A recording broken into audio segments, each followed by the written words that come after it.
The Batsuit. Is there anything better and more iconic? We love the Batsuit almost as much as the man himself, and over the years, he has sported a number of different outfits.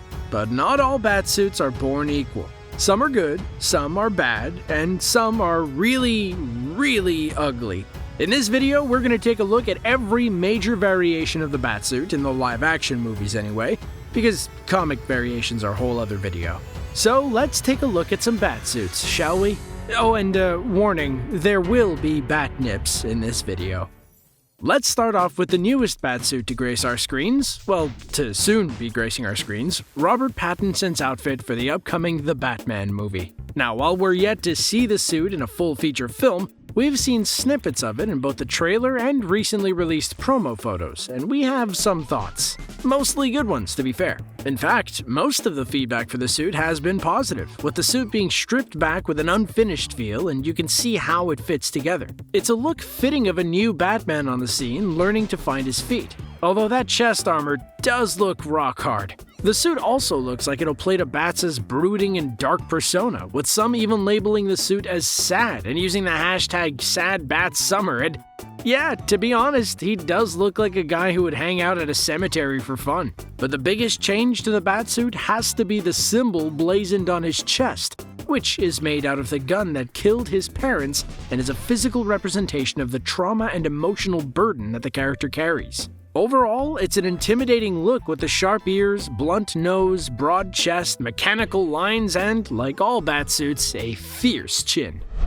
Battinson's suit might be streamlined and more stripped back, but Batfleck's suit was quite the opposite, with it being big and chunky and showing off Batfleck's broader and stockier frame. And to be honest, I like it a lot too. I like Batfleck as a whole, except for some of the content he was in, and it has to be said that it's probably the most comic book accurate of all the live-action Batsuits, with it finally providing the dark gray mixed with the black. There's nothing flashy about it. It's war armor used to help protect the man inside and keep him hidden in the dark. And it even comes with a voice modulator, so Batfleck didn't have to put on a gravelly growl. Like the Battinson suit though, one of the biggest changes for this suit, and others in this video other than the colors, is the bat symbol, which is kinda weird and chunky and looks like a bat that's carrying a little bit of holiday weight. But overall, the suit is pretty good in my opinion and gives off the Frank Miller Dark Knight Returns vibe, which is sweet. But Batfleck's main BVS suit, of course, wasn't the only one he wore, and he needed extra protection when it came to taking on Superman.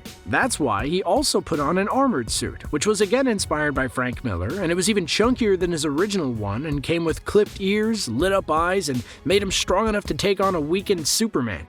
But again, those aren't the only looks Batfleck sports in the movie, as in the nightmare scene, he wears a similar mask to his original suit, but with a large brown duster coat, a scarf, and fighter pilot goggles. It's not exactly a traditional Batman suit, but seeing as the nightmare scene takes place in a dystopian world, it is much more practical than his regular suit and also makes him look more like a Western anti-hero, which is kinda cool.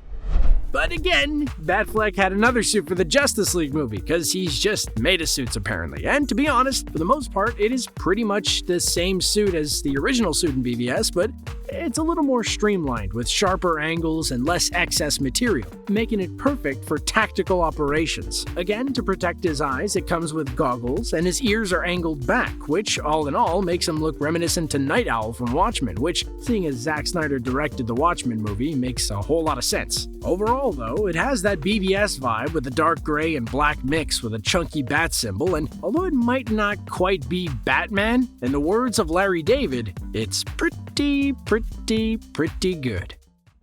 Out of all of the live-action Batsuits though, Christian Bale's Batsuit from The Dark Knight and The Dark Knight Rises is arguably the most realistic. It's one that you could see a real Batman wearing, light and easy to move in, but still thick enough to keep him protected from bigger dogs, although it admittedly wasn't enough to prevent Bane from breaking his back. It also allowed him to actually move his neck, and therefore is pretty practical when you're in the heat of combat. It'll be lighter, faster, more agile.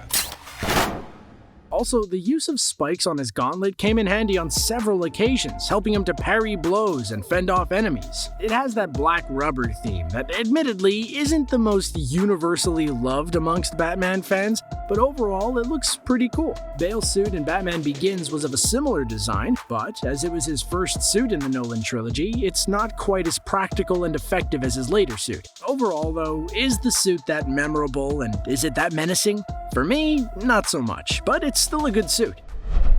And now, the moment that you've been waiting for. It's the George Clooney Batnips! Yeah! I don't think anyone needed reminding of the Batnips, but how could we not mention them? The Batnips are already enough to condemn the suit, but there are also a number of other bizarre choices, such as the skin-tight, almost naked feel that was inspired by classic Greek statues.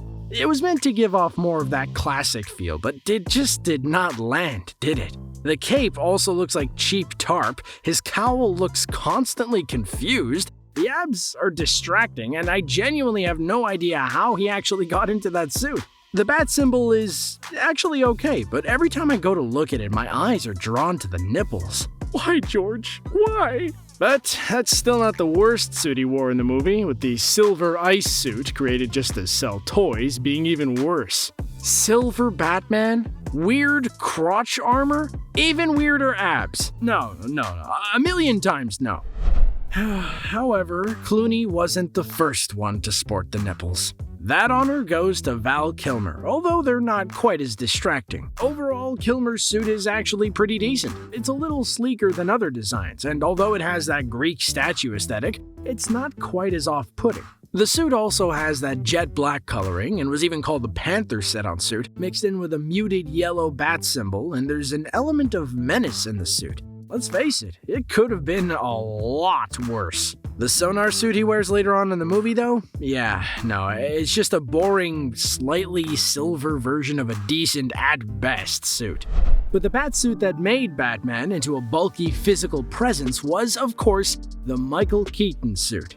It's not the most practical, but boy does it look good. Yes, Keaton couldn't move his neck, and the thick rubber would make it hard for mobility purposes, but the rich black mixed with a vibrant yellow makes for a suit that is perfect for Tim Burton's German expressionist-influenced aesthetic. There's this sinister feeling with the suit, and despite the bright yellow, feels like it would be perfect to lurk in the shadows. Boy, that sentence came out creepy. It's iconic and emblematic, and isn't that what Batman's all about? I mean, the guy makes you project a whole symbol into the sky if you want to communicate with him. Keaton's suit in Batman Returns is essentially the same as his first one, except with more angular armor and a brand spanking new gliding cape function.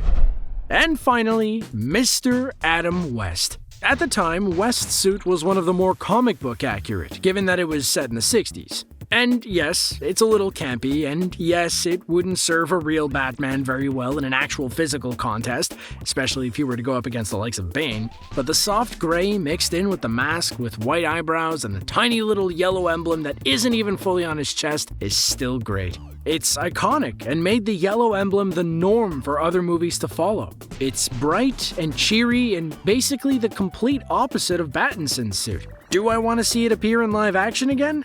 No, but I love it nonetheless. Now, I know I said I was going to stick to the live action suits, but I just wanted to add this in here. The Batsuit in the Arkham Knight video game is straight up fire. Can we have that at some point in live action form, please and thank you?